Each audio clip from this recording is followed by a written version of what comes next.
सोनम वांगचुक यांच्या पत्नी या माध्यमांना प्रतिक्रिया देत होत्या। पुढच्या बातमीकडे वळूयात। पुण्यामध्ये विकासासाठी निधीच मिळत नसल्याची राष्ट्रवादीच्या नगरसेवकांनी जय पवारांच्या पुढे नाराजी व्यक्त केली आहे। पालिकेमध्ये सत्तेमध्ये आहोत की विरोधात हे स्पष्ट करण्याचीही नगरसेवकांनी जय पवारांकडे मागणी केली आहे। दरम्यान निधी वाटपासंदर्भात जय पवार मुख्यमंत्री फडणवीसांशी चर्चा करणार आहेत।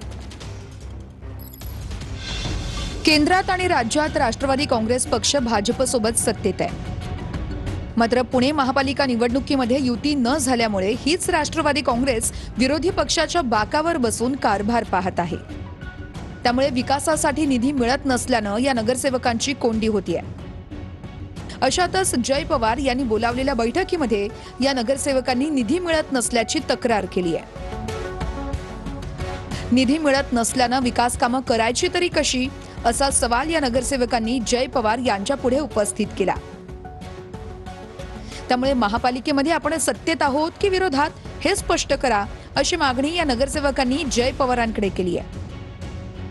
आता निधी वाटपासंदर्भात जय पवार उपमुख्यमंत्री सुनेत्र पवार आणि पार्थ पवार यांच्याशी चर्चा करून लवकरच मुख्यमंत्र्यांसोबत चर्चा करणार आहेत। बजेटचा सुद्धा इश्यू होता की आम्हाला भाजपच्या नगरसेवकांना सत्ताधारी जे आहेत त्यांना जास्त बजेट आहे, आम्हाला कमी दिलं गेलेलं आहे। ह्या संदर्भात सुद्धा त्यांचा इश्यू होताच आणि हे सगळ्या गोष्टीची चर्चा करत असताना की जनरल बॉडी मीटिंग ही जास्त वेळ एकच दिवस चालवली जाते, त्यामुळे सगळ्या सभासदांना बोलता येत नाही त्या जनरल बॉडी मीटिंगमध्ये, आपापली मतं व्यक्त करता येत नाही। ह्याबाबतच्या सुद्धा त्यांचा तक्रारी होत।